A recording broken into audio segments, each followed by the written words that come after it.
Hari ini kita masuk bab hikmah yang terakhir yang berkaitan dengan bab solat. Ya. Ini harus kita pahami bab solat betul.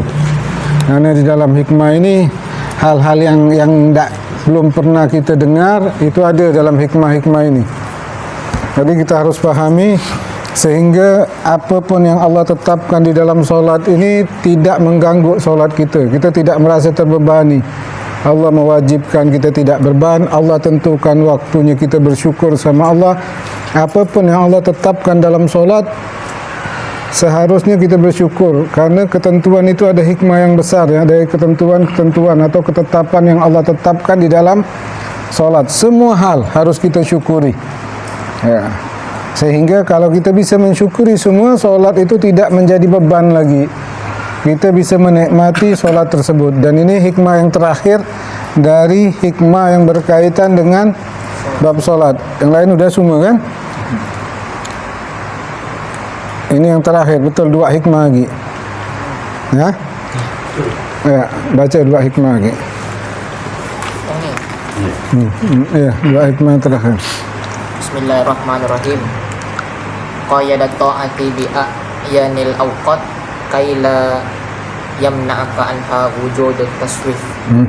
Allah mengikat amal itu dengan waktu-waktu tertentu agar sikap suka menunda-nunda atau menangguhkan tidak merintangimu untuk mengerjakannya. Terus Wa wassa'alaikal waqta kay tabqalaka hissatul ikhtiyar. Allah meluaskan waktu-waktu salat supaya tetap ada bagimu kesempatan untuk memilih waktu yang lebih baik. ya. Jadi di hikmah ini yang dijelaskan dua. Allah menentukan waktu zuhur dari jam sekian sampai jam sekian, asar dari jam sekian sampai jam sekian. Apa hikmahnya? Terus Allah luaskan waktu solat itu, apa hikmahnya?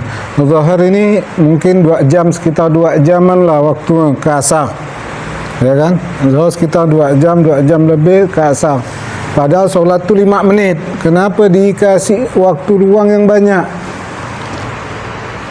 Paham atau enggak? Yang pertama ini hikmah terakhirnya, kenapa Allah membatasi waktu itu? Ya. Kenapa Allah meluaskan waktu solat itu? Solat dibatasi dengan waktu, ya betul enggak? Tapi diluaskan enggak waktu? Kenapa Allah membatasi dan meluaskan waktunya? Nah, ini yang akan kita bahas di hikmah. Di hikmah ini, hikmah yang terakhir ini bab solat ini, yaitu kenapa Allah membatasi waktu dan kenapa juga waktu diluaskan. Seharusnya kalau pekerjaan ini selesai 5 menit, dia kasih waktu 5 menit. Tapi kenapa waktunya sampai 2 jam? 2 jam lebih. Solat zuhur dari jam sekian sampai jam sekian, waktunya diluaskan oleh Allah Subhanahu wa taala. Jelas? Nah. Qala al-Imam Ahmad ibn Athaillah As-Sakandari rahimahullah wa nafa'ana bi ulumihi wa asrarih. Berkata Imam Ahmad ibnu Athaillah As-Sakandari rahimahullah, semoga Allah merahmati beliau dan merahmati kita semuanya. Qayyid ta'ah bi a'yanil awqat kay la yamna'uka anha wujudul taswib. Allah Subhanahu wa taala mengkaitkan atau diikatkan perbuatan-perbuatan taat itu dengan waktu-waktu yang tertentu.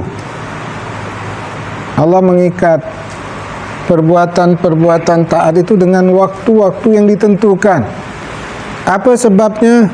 Kaila yamna'uka anha wujudut taswib, agar tidak menghalangi ketaatan itu karena penundaan, ya, agar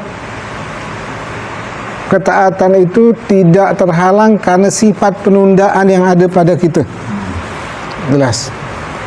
Kita ni kan hobinya nunda. Kalau tidak diikat, hancur. Jelas. Macam gini. Mereka Allah katakan solat zuhur. Ente mau solat silakan. Pokok hari ini solat zuhur. Dari pagi kita tondak sampai Zuhur. Zuhur kata nanti waktu siang sampai asar, nanti sore lah. Sore nanti malam. Nanti ini akhir ujung-ujung kita tidak akan melakukan. Kalau tidak diikat. Karena apa? Kita ada punya sifat, nanti Ana jelaskan. Ada sifat suka menunda-nunda. Akhirnya kita tidak solat. Kalau tidak diikat, tidak akan solat kita. Tidak diikat solat zuhur dari jam sekian sampai jam sekian, solat asar dari jam sekian sampai jam sekian, ini tidak diikat sama Allah, maka kita tidak akan melakukan ketaatan itu. Ya, agar ketaatan itu tidak rusak dengan penundaan-penundaan. Jelas ya? Paham yang pertama ya? Wa wassa 'alaikal waqta, dan Allah meluaskan waktu untuk engkau melaksanakan solat, yaitu zuhur ke asar ada berapa jam, asar ke maghrib ada berapa jam, maghrib ke isyak ada waktu berapa jam, kai tabka hissatan ikhtiyar, agar kamu bisa memilih waktu yang terbaik untuk kamu. Repot kita kalau Allah nentukan waktu 5 menit kejar-kejar gitu, hancur solat kita. Orang tengah masak, kompor hidup, harus sak kejar, hancur semua. Biar kamu ada waktu memilih. Jelas? Ya? Jadi kenapa Allah mengikat solat itu dengan waktu tertentu? Agar kita tidak menunda-nunda lagi. Karena tabiat nafsu kita suka menunda. Jelas? Dan kenapa Allah meluaskan waktu itu? Agar kita ada waktu untuk memilih. Jelas ya? Ini hikmah yang terakhir nih, bab solat. Nah, hikmah yang terakhir, kenapa Allah membatasi waktu, menentukan membatasi waktu solat, dan kenapa Allah meluaskan waktu solat. Jelas. Kita masuk penjelasannya. Tangkasimut ta'ah ila wajibati wal mandubat. Perbuatan-perbuatan taat itu terbagi menjadi dua. Ada yang terbagi menjadi wajib dan sunnah. Apabila tuntutan itu kuat sampai diancam, maka disebut itu dengan wajib. Apabila tuntutan kuat dan ada ancaman, maka itu kewajiban, ya kan? Dan apabila tuntutan dari Allah itu untuk melakukan perbuatan itu tidak disertai ancaman, maka itu sunnah. Jadi perbuatan taat itu tidak lepas dari dua tersebut, sunnah sama wajib. Amal wajibat, dan perkara-perkara yang wajib dan perkara yang sunnah juga. Yang pertama perkara yang wajib dulu. Aktsaruha, umumnya perkara wajib itu muqayyadatun bi awqatin mahdudah. Biasanya diikat dengan waktu-waktu yang tertentu. Kebanyakan perkara-perkara yang wajib itu ada waktu khusus, itu umumnya. Ada pula wajib yang tidak ada waktunya, tapi umumnya hampir keseluruhannya wajib itu dengan waktu-waktu tertentu. Seperti apa? Kasolatil mafrudah, seperti solat-solat fardu, ada waktu-waktu diikat dengan waktu-waktu tertentu. Ada waktunya ditentukan, dibatasi oleh Allah. Wa saumu Ramadan, puasa Ramadan, ada batasnya, ada waktu-waktu tertentu. Zakatul fitr, zakat fitrah, ada waktu-waktu tertentu, dan yang lain-lainnya. Dan begitu juga solat sunnah. Solat sunnah ini banyak, bukan umum, banyak yang dikaitkan pelaksanaan solat sunnah ini dengan waktu yang ditentukan. Seperti apa? Solatul witir, solat witir, waktunya mulai isya sampai waktu subuh. Itu ada waktunya. Mulai solat duha ada waktunya. Solat tahajud itu ada waktunya, mulai tidur sampai subuh. Jadi solat-solat fardu dan solat-solat sunnah biasanya ada waktu-waktu yang terikat dengan waktu. Ya. Jadi sekarang yang pertanyaannya, untuk apa Allah mewajibkan perkara-perkara itu dengan ketentuan waktu? Kenapa Allah mewajibkan perkara itu dengan ditentukan waktunya? Dari jam segini sampai jam segini, dari waktu ini sampai waktu ini ditentukan. Ya. Di antara hikmah-hikmahnya, salah satu hikmahnya, kaila tusawwifaha, agar engkau tidak menunda-nunda. Agar engkau tidak menunda-nunda kewajiban itu, karena kewajiban itu ada batas akhir. Salat zuhur dari jam sekian sampai jam sekian ada batas akhir. Nah, salat asar dari jam sekian sampai jam sekian ada batas akhirnya. Agar apa tujuan? Kamu tidak menunda-nunda. Lianna sya'nan nafsi, karena nafsu kita ini taswiful amal. Ya. Satu itu nafsu ini suka apa? Kecondongan nafsu ini suka menunda-nunda amal ibadah. Itu tabiat nafsu kita. Suka menunda-nunda amal ibadah. Kan? Nanti aja kata, kalau udah umur 60, ya kan? Udah mau 60 baru, padahal rambut dah putih dah. Dah tinggal waktu. Nanti jak beramal, nanti jak beribadah, nanti jak nuntut ilmu, pekerjaan masih banyak. Ini padahal rambut dah putih dah. Itu nafsu seperti itu. Ya. Walaupun kita dah tua, nafsu masih tabiat seperti itu, menunda-nunda. Itu tabiat nafsu kita. Ya, tak ada habis-habis. Ya, kalau budak muda nunda masuk akal, ni udah putih dah. Udah tua masih nunda. Itulah tabiat nafsu. Mau muda, mau tua, itulah tabiatnya. Ya. Jadi yang pertama apa? Agar kita tidak menunda, maka dibatasi waktu itu. Andaikan zuhur ini tidak dibataskan, pokok hari ini solat zuhur terserah jam berapa, pokok solat. Dari pagi, nunda siang. Dari siang, nunda sore. Sore nunda malam, tidur temu pagi. Tidak akan kita solat. Dengan dikasih batas akhir dari solat itu, ini untuk menekan nafsu kita yang suka menunda ini agar tidak menunda. Ya. Jelas. Karena Allah yang ciptakan kita, Allah lebih tahu. Allah lebih tahu, Dia yang menciptakan kita. Maka dikasih batas. Kalau zuhur ni tak kasih batas, tidak ada solat zuhur. Kalau maghrib tak dikasih batas, tidak solat maghrib. Kalau subuh tidak dikasih batas akhir, tidak solat subuh. Kalau nunda ini paling penyakit besar gitu. Wa tatwilul amal, dan nafsu ini juga suka memperpanjang angan-angan. Itu tabiat nafsu. Ya kan? Nafsu selalu membisikkan sama kita, umur masih panjang, umur masih lama, waktu masih lama, nafsu. Andaikan zuhur tidak ditunda, tidak ditentukan, udahlah nanti masih panjang hari. Siang je kata dia. Ketemu siang kata nafsu masih panjang, sore je. Sore nanti ini. Nah inilah dia. Suka memperpanjang angan-angan. Udah nanti aja untuk memperbaiki diri. Nanti aja menjalani jalan yang diridhai Allah, masih panjang umur. Ya. Nah, ini yang dimaksud Allah. Allah menentukan batas akhir ni supaya jangan sampai kita menunda. Karena nafsu kita punya tabiat ini. Ya. Maka ditentukan oleh Allah. Zuhur akhir sampai ini, asar akhir sampai ini, dibatasi, ditentukan akhirnya. Kan? Maka seperti kewajiban. Kalau Allah tidak wajibkan gimana? Taat tidak gitu? Tidak.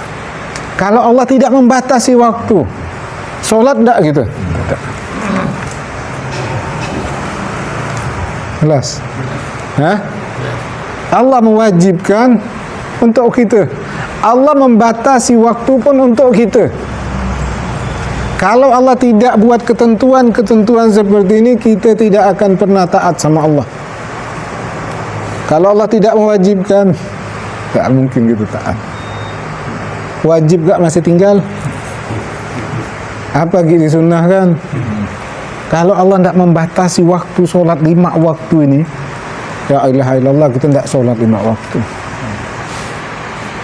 Maka kita harus mensyukuri semua ketentuan Allah di dalam solat, wajib kita syukuri. Jangan merasa terbeban lagi dalam solat. Semua wajib kita syukuri. Kalau kita bisa mensyukuri semuanya, di situlah Allah kasih roh solat ada sama kita. La in syakartum la azidannakum. Kalau kalian bersyukur, aku akan tambah nikmat itu. Kalau kita mensyukuri setiap nikmat solat ini, Allah akan bentuk kita solat dengan solat yang bagus. Kita tidak terbebani dengan kewajiban dan kita bersyukur dengan kewajiban. Allah tentukan waktu, kita bersyukur dengan waktu itu. Allah batasi waktu, kita bersyukur dengan Allah batasi waktu itu.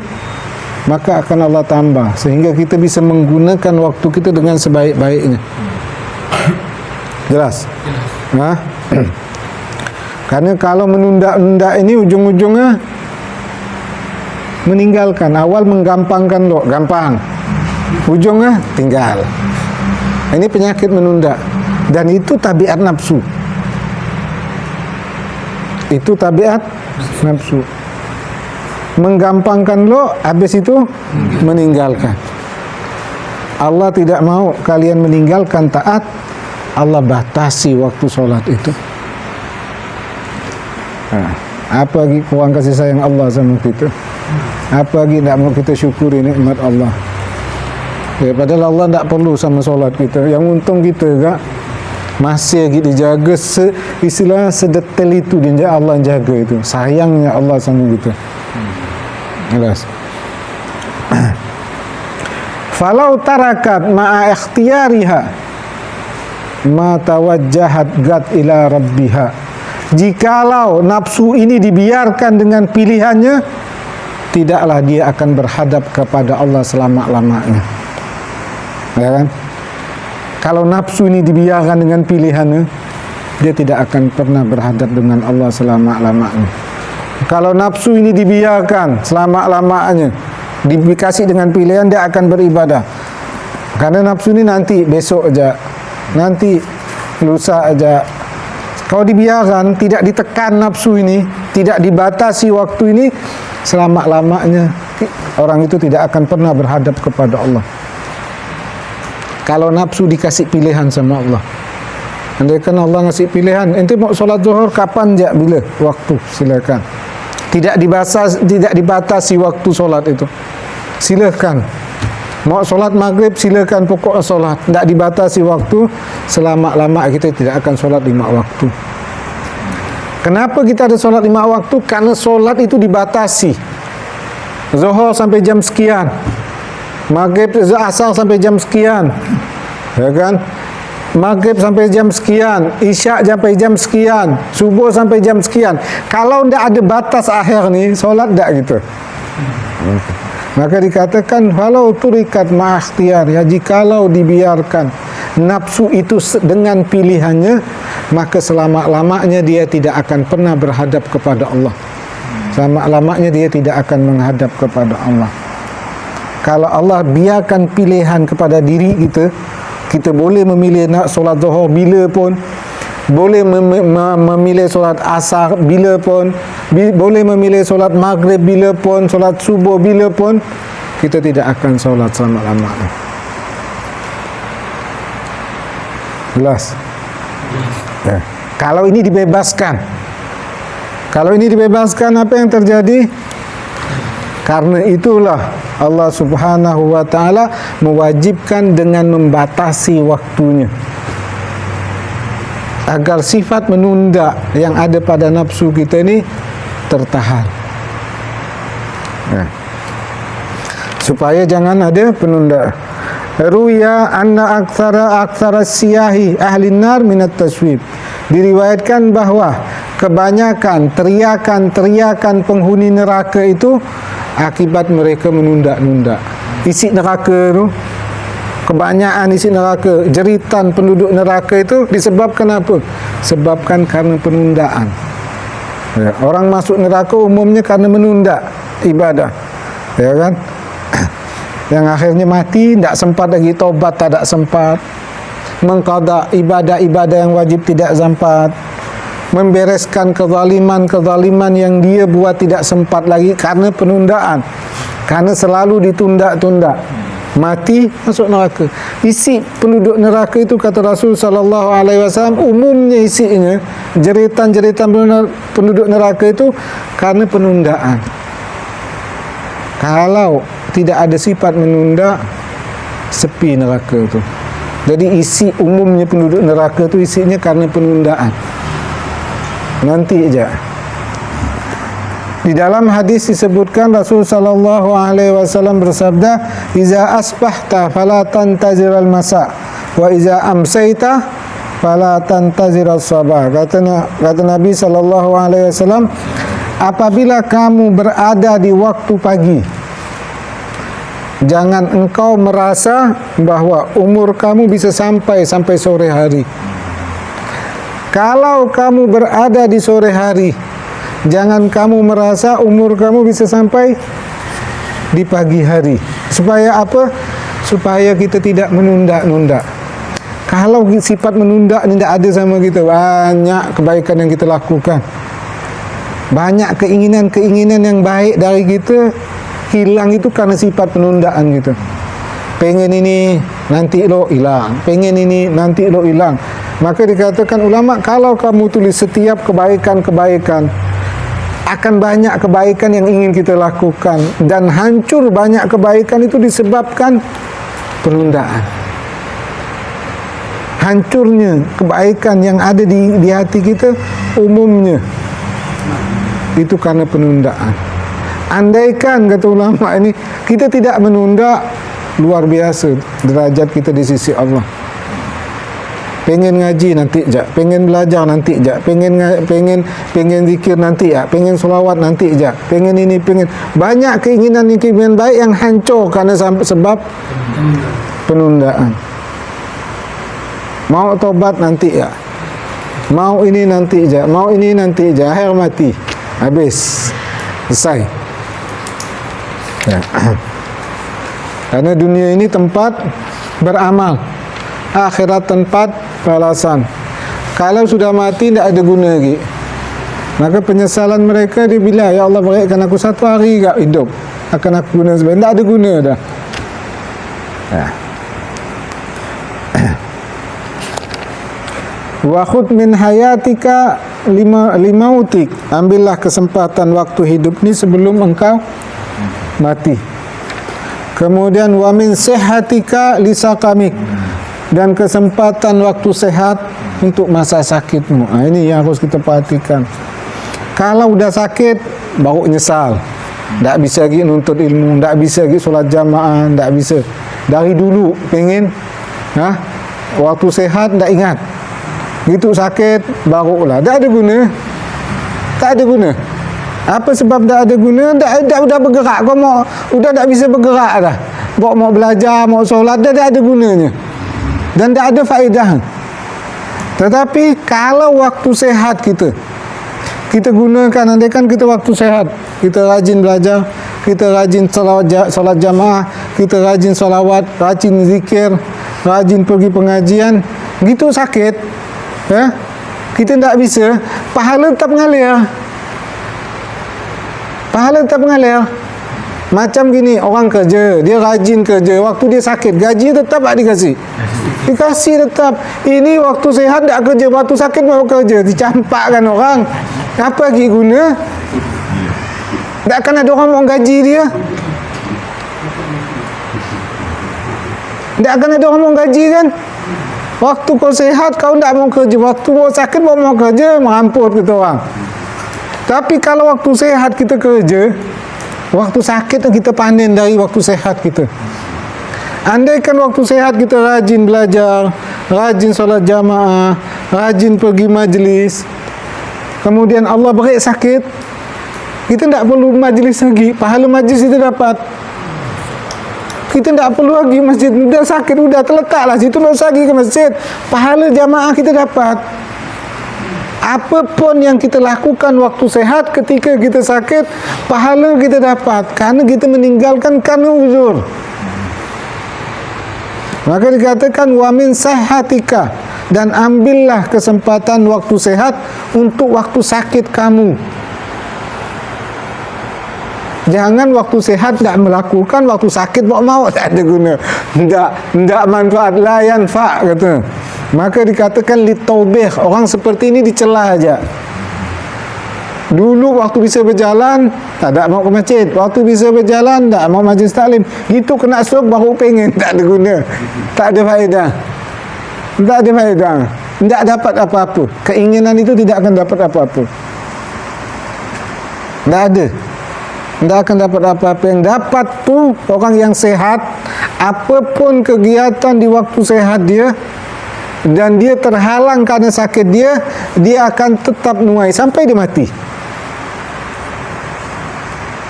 Sampai dia mati. Dia sakit 5 tahun pahala tu ngalir. Macam pahala yang didapat seperti di waktu sehat. Maka jaga waktu sehat untuk masa sakit kita. Jangan nanti waktu sakit baru mau. Tak ada faedah. Hatta kita manusia nolak. Waktu sehat kerja tak mau, gitu waktu sakit pengen kerja. Meramput itu orang. Tapi kalau waktu sehat dia kerja, itu sakit orang maklum, gaji pun dikasih sama orang. Kerana ada uzur, dia sebelum ni rajin, kerana sakit, orang simpati. Jelas? Jadi waktu sehat kita ni kita gunakan betul untuk banyakkan amal. Kalau Allah kasih sakit, mudah-mudahan sehat. Ya kan? Kita tinggal panen. Dapat panennya kita. Udah, kalau dah waktu sakit tu tak usah perlu, tak usah mikir majlis taklim, tak usah mikir apa. Datang dah semua. Udah memang Allah ngasih istirahat dah. Kita dikasih istirahat. Ini kalau waktu sehat,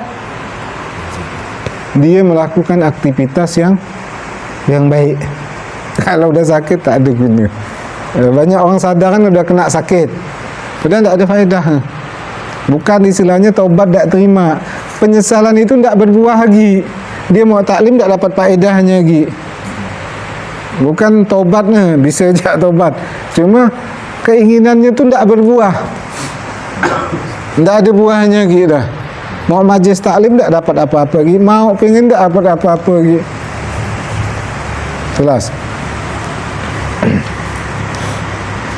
A'mal li dunyaka ka'annaka ta'ishu abadan wa'mal li akhiratika ka'annaka tamutu ghadan.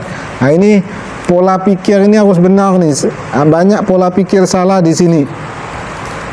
Ya. Orang-orang saleh mengatakan, bekerjalah engkau untuk urusan dunia seolah-olah engkau hidup selama-lama. Ini kan pernah kita dengar kan? Bekerjalah kamu, beramallah kamu untuk akhirat seolah-olah engkau mati esok. Ini banyak salah prinsip di sini. Maksudnya, kalau untuk urusan dunia bisa kita tunda, seolah-olah engkau hidup selama-lama. Kalau untuk dunia bisa tunda-tunda. Anggap je besok masih hidup, anggap je minggu depan masih hidup, anggap je tahun depan masih hidup, anggap je masih panjang kehidupan kita kalau untuk dunia. Tapi kalau untuk akhirat, kita harus berkeyakinan besok kita mati. Jelas?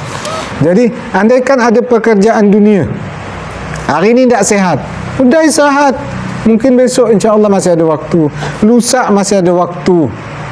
Mungkin lusa tak ada sembuh, lusa lagi masih ada waktu. Ka'annaka ta'ishu abadan, seakan-akan kamu hidup selama-lama. Tapi untuk urusan akhirat, tidak. Kamu tidak boleh menundanya, seakan-akan kamu mati setelah ini. Bukan maknanya yang banyak dipahami orang, udah cari dunia seakan-akan hidup selama, giat. Tak, yang terjadi ni kan sebaliknya. Untuk dunia dia tidak menunda, untuk akhirat ditunda. Kalau akhirat tidak ada waktu esok, rugi ni, tidak ada waktu esok. Tapi untuk dunia tidak ada waktu esok. Tapi untuk akhirat, nanti je, tua dah nanti, udah tua, udah pensiun, udah ini baru beramal. Terbalik. Yang seharusnya untuk dunia boleh kita tunda, tapi untuk akhirat tidak boleh kita tunda. Kalau untuk dunia ada hari esok, tapi untuk akhirat tidak ada hari esok. Jelas?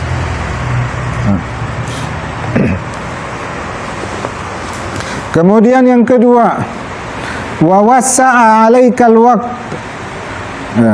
Allah meluaskan atas engkau waktu. Waktu tadi kan dibatasi oleh Allah, tapi diluaskan. Tadi kita kenapa Allah membatasi waktu solat? Waktu kewajiban kenapa Allah batasi? Karena agar kita tidak menunda. Karena tabiat nafsu kita suka menunda. Ya kan? Kemudian yang kedua, Allah meluaskan waktu, seperti waktu zuhur berakhir sampai waktu asar. Walaupun dibatasi oleh Allah, tapi luas. Kenapa luas? Solat tu 5 menit. Ada selisih 1-2 jam lebih. Luas. Solatnya pendek, tapi waktu diluaskan oleh Allah. Ya. Jadi solat zuhur boleh jam 12, jam 12.30. Solat zuhur boleh jam 2, jam 3 boleh. Ya kan? Diluaskan oleh Allah waktunya. Dan begitu juga solat asar diluaskan oleh Allah waktunya. Solat maghrib, solat isya, solat subuh sampai terbit matahari. Ya kan? Apa gunanya Allah Subhanahu wa taala memberikan keluasan waktu? Liyabqiya 'alaika nasiban minal ikhtiyar, agar kalian bisa memilih waktu, agar kalian ada pilihan. Ya. Kata Allah, silahkan solat, mau solat zuhur jam berapa pun silakan, tapi jangan sampai keluar waktu zuhur. Solat asar jam berapa pun, tapi jangan sampai keluar batas waktu akhir. Ya kan? Fayumkinu fi'liha fi awalil waqt wa awsatiha aw akhirih. Kamu bisa melakukan di awal waktu, kamu bisa melakukan di pertengahan waktu, kamu bisa melakukan di akhir waktu. Wa tamakkunin aidan minal ityan 'alal wajhil akmal minal hudur. Dan supaya kita bisa melakukan ibadah itu, yang kedua, kita bisa memilih waktu. Kemudian yang kedua, kita bisa supaya ibadah itu bisa kita lakukan dengan sempurna. Rasa? Biar kita bisa melakukan ibadah itu dengan sempurna. Agar bisa hadir hati kita. Jadi 2 alasan. Pertama, supaya ada pilihan, bisa kita memilih waktu. Yang kedua, supaya bisa melakukan ibadah itu dengan sempurna, agar bisa hadir hati kita. Karena kekhusyuan itu merupakan rohnya ibadah. Kalau waktunya tidak diluaskan, repot kita. Tak bisa kita hadir dalam solat. Agak ada pekerjaan, tak bisa diselesaikan. Dah masuk waktu solat, dah rosak solat kita. Kita tidak akan bisa menyempurnakan solat kita dengan kesempurnaan. Dan itu tidak bisa kekhusyuan dalam solat kalau waktu tidak diluaskan oleh Allah. Ya. Jelas ya? Seperti gini, andaikan orang lagi masak, ya kan, perempuan lagi masak, masuk waktu zuhur, ya. Ini kalau ditinggalkan bahaya apinya kan. Kalau dia solat, tenang ke dia solat? Karena udah luas kan, udah selesai kan, kalau masa habis itu solat. Intinya solat itu khusyuk. Jelas, rohnya solat itu kekhusyuan. Maka Allah luaskan waktu. Itu juga kalau ada makanan, makanan sudah dihidangkan, ya kan, makan dah dihidangkan, kita lapar, kemana? Masuk solat dulu ke makan lo? Makan lo. Syukuri Allah ngasih batas, makan dulu baru solat. Kalau kita solat dulu baru makan, hancur solat kita. Apa guna Allah meluaskan waktu? Allah meluaskan waktu ini agar kita bisa memilih waktu yang tepat, agar bisa hadir hati kita. Tapi kita kan sebaliknya, makan lo biar tenang nanti. Biar solat lo biar makannya tenang. Seharusnya makan lo biar solatnya tenang. Tapi kita terbalik. Ada makan, solat lo nanti makan tenang. Kan? Seharusnya yang kita pikirkan makan dulu biar solat kita tenang. Allah meluaskan waktu itu biar kita bisa memilih waktu. Kita agak panas hari ini, kena panas, tak bisa khusyuk, kita sejukkan badan, masuk solat dengan secara sempurna. Kita ada pekerjaan, kalau tinggalkan rosak pekerjaan fikiran, selesaikan dulu biar masuk solat dengan sempurna. Tapi jangan sampai melalaikan. Jelas ya? Jadi Allah kasih, ente bayangkan kalau Allah tidak kasih batas waktu, solat 5 menit waktu itu, hancur itu. Jadi Allah tahu, kasih batas. Ente bisa milih waktu, kita bisa memilih tepat untuk bisa hadir hati kita. Kalau tak ada, kita tidak mungkin bisa khusyuk dalam solat. Dikasih batas, tak ada khusyuk dalam solat. Jelas ya? Ya. Makanya di sini dalam solat itu kan yang afdalnya, ideal dalam solat itu dilakukan di awal waktu. Karena awal waktu itu namakan ridwanullah, keridhaan Allah. Yang kedua solat berjamaah. Ya. Kemudian yang ketiga di masjid. Yang keempat khusyuk. Kalau dah 4 ini ideal, ini sempurna solat ini. Kalau ada 4 ini.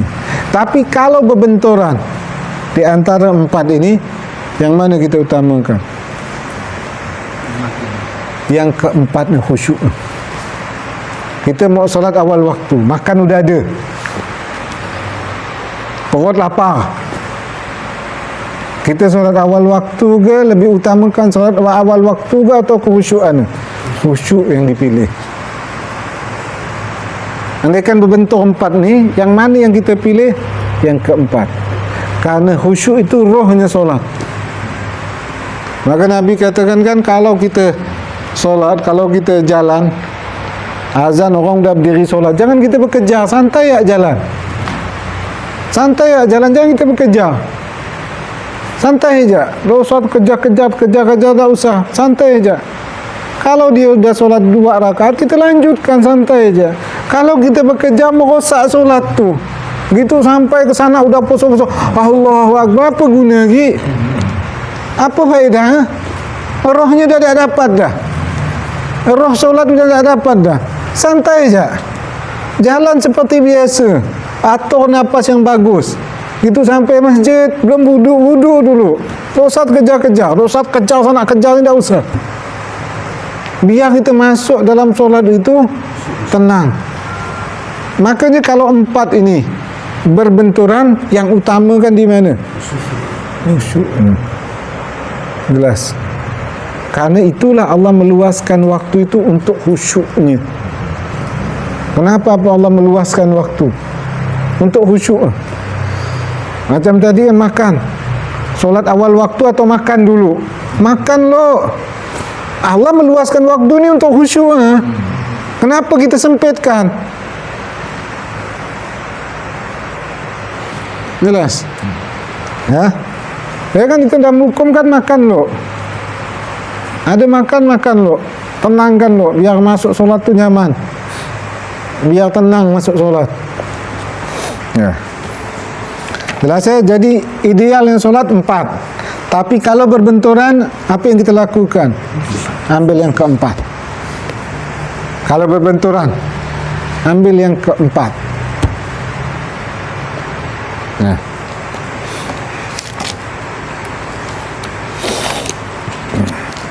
Imam Az-Zarruq berkata, perluasan waktu yang diberikan Allah dalam melakukan satu ibadah seperti solat itu ada 3 kelebihan menurut Imam Zarruq. Ya. 1, supaya kita tidak terburu-buru Karena apapun yang terburu-buru dalam pekerjaan itu tidak akan benar. Maka al-ajalatu minasyaitan, terburu-buru itu adalah dari syaitan. Agar kita tidak terburu-buru, bukan tidak terburu tapi tidak menyepelekan. Jelas ya? Tidak terburu-buru tapi tidak menyepelekan. Yang kedua, supaya kita selalu memantau. Oh, ini jam sebentar lagi jam 12, sudah masuk jam ni. Kalau kita memantau ibadah itu berpahala. Kita memantau ibadah itu berpahala. Kalau tidak dikasih waktu yang luas, tidak kita pantau lah. Karena ada waktu luas ni kita mantau waktu ni. Ya. Dan memantau ibadah itu berpahala. Sama sepertinya kita menunggu datangnya bulan Ramadan, rindu dengan bulan Ramadan itu pahala atau tidak? Pahala. Menunggu datang rindu bulan Ramadan itu pahala. Kita memantau waktu solat itu berpahala. Kalau semua 12 bulan Ramadan perlu dipantau lagi enggak? Enggak perlu. Karena ada waktulah itu dipantau. Jadi kita memantau ini berpahala. Jangan kita masa sisi jam berapa, jam 12. Mau masuk jam berapa, ini pahala. Kalau di dalam masjid itu intizarus solat ka solat. Orang yang menunggu solat sama seperti orang solat. Andai kita 2 jam duduk di masjid itu untuk nunggu solat, sama dengan kita ibadah 2 jam. Begitu juga memantau ibadah itu ibadah. Jelas. Kemudian yang ketiga, imaratus sir. Ya. Agar kita ini jadi makmur. Maksudnya, kalau kita selalu menunggu beribadah, selalu bersegera beribadah, hati kita akan makmur, hati kita akan sehat. Ya. Kalau kita selalu menunggu waktu solat, kemudian bersegera ibadah, hati itu akan sehat, hati itu akan makmur. Nah. Dan menunggu ini pasti ada kaitannya dengan waktu. Kalau tidak ada waktu, tidak ada menunggu. Jelas. Sudah cukup dulu.